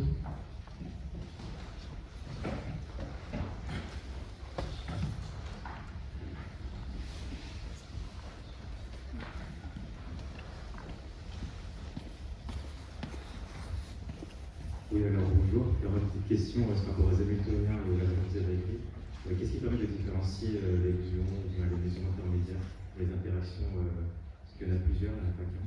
Et donc ces Hamiltoniens, comment on fait pour le distinguer? Oui, ça c'est une bonne question, j'aurais dû peut-être le dire plus. Donc le Lagrangien que j'ai écrit, donc le moins un quart de 9 minutes pour Yang Mills, c'est vraiment la théorie des gluons. Et c'est tout. Maintenant, dans le monde réel, c'est la chromodynamique quantique. Donc j'ai un peu enlevé la chromodynamique parce que ça faisait trop compliqué. Donc la chromodynamique, si on prend Yang Mills et on ajoute les quarks qui sont soumis à ça, donc le Lagrangien là deviendrait plus compliqué. Il y aurait un terme, je pense qu'il est écrit là. Ouais, il est écrit là. Donc là, il y a le moins d'un quart de la chenille, ça c'est Yang Mills. Et à droite, il y a le terme de couplage entre les quarks, donc les psis et les quarks, et comme certaine masse, etc. Et ce qu'on peut voir, c'est que entre les particules non chargées pour Yang Mills, donc les particules blanches, comme elles ont une structure interne, il y a une structure résiduelle, une espèce d'interaction résiduelle. Si on prend deux protons, alors ils vont pouvoir s'échanger, pas des gluons directement, mais bien les pions qu'on avait vus tout au début. Donc les pions, c'est les particules composites, mais c'est ça que j'aurais peut-être dû le décrire différemment. Ça va bien avec l'art normalisme, c'est-à-dire qu'à une certaine échelle, à très haute échelle, ce qui est décrit bien, c'est la chromodynamique avec les gluons. Et si on descend à une échelle plus basse, là la force forte commence à devenir trop forte, les particules sont confinées, et alors une nouvelle interaction résiduelle apparaît en quelque sorte, de façon effective, et c'est cette interaction qui est l'échange des pions et qui explique la cohésion du noyau. Et plus on descend, plus cette interaction devient faible. Et quand on est à très basse énergie, on la voit même plus parce que comme les pions ont une masse, c'est ce que j'avais posé tout au début, le potentiel de Yukawa, comme ils ont une masse, leur portée est extrêmement faible, c'est la portée atomique. Donc on a comme ça à chaque échelle d'énergie une description de la théorie qui, du point de vue de l'intégrale de chemin, ça correspond à intégrer sur tous les degrés de liberté de l'énergie trop élevée qu'on ne peut pas voir. Je ne sais pas si c'est puissant de le dire comme ça, mais voilà. Je ne sais pas si j'ai bien répondu à la question. Voilà. En tout cas, dans cette équation-là, les gluons sont les F et les pions sont les psi bar.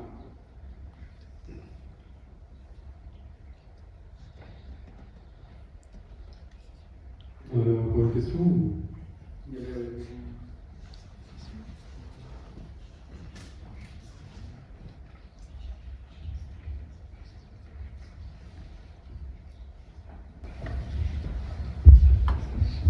Merci. Je me demandais, il y a pas mal d'endroits dans la conférence où il y a des nombres quantiques qui correspondent à certaines dimensions de certains groupes, etc. Et là, en particulier dans le calcul de C, il y a un 11 qui apparaît. Est-ce qu'il y a une signification ou un peu à côté, etc. Est-ce que c'est un nombre quantique qui apparaît comme des significations Alors, une bonne question aussi. Le 11, il a une signification qui est un petit peu combinatoire. Le 11, il provient des différents types de diagrammes. Donc, là-dedans, il y a des facteurs combinatoires, il y a des factoriels de 3, 4, etc. Et le 11 va venir de là.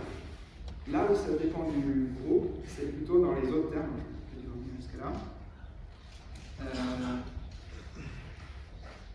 Voilà.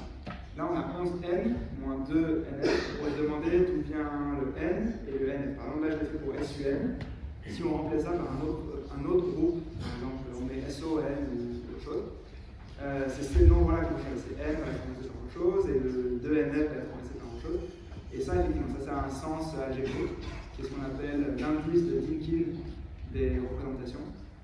Et il se trouve que cet indice de Dynkin, pour la représentation adjointe, c'est ce qui est intervenu ici, c'est n pour SUN. Et ça, c'est la représentation dans laquelle se transforment les particules chargées. Qui ici est la fondamentale, et ici c'est 1,5. En fait, la formule générale, c'est une formule. La formule générale, c'est 11 fois l'indice de Dynkin de la représentation adjointe, moins 4 fois l'indice de Dynkin de là où se transforme la matière. Donc, comme je dis, pour le SUN, ça fait N, et ça c'est 1,5. Donc ça fait 1,5 fois N. Et ça, c'est la théorie des groupes qui dit ça.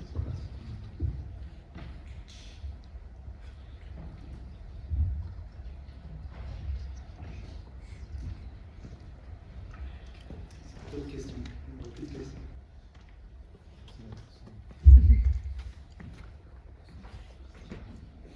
Eh bien, merci beaucoup, M. Bourget, pour cet exposé. Merci aussi à la présidence de l'ENS Paris-Saclay pour nous avoir réservé l'amphi à l'INSPE. Et puis merci bien sûr à toute l'équipe de conférence, en particulier Vivien, pour avoir rendu la conférence possible. Vous pouvez retrouver M. Bourget sur sa chaîne YouTube Sansa Egrega et nous sur tous nos réseaux habituels Conférence Saclay, notamment notre chaîne YouTube où sera rediffusée cette conférence. Et en tout cas, on se retrouve le 18 mars pour une conférence de Claire Voisin, mathématicienne et professeure au Collège de France, sur ses recherches en géométrie algébrique. Merci à tous d'être venus, bonne soirée.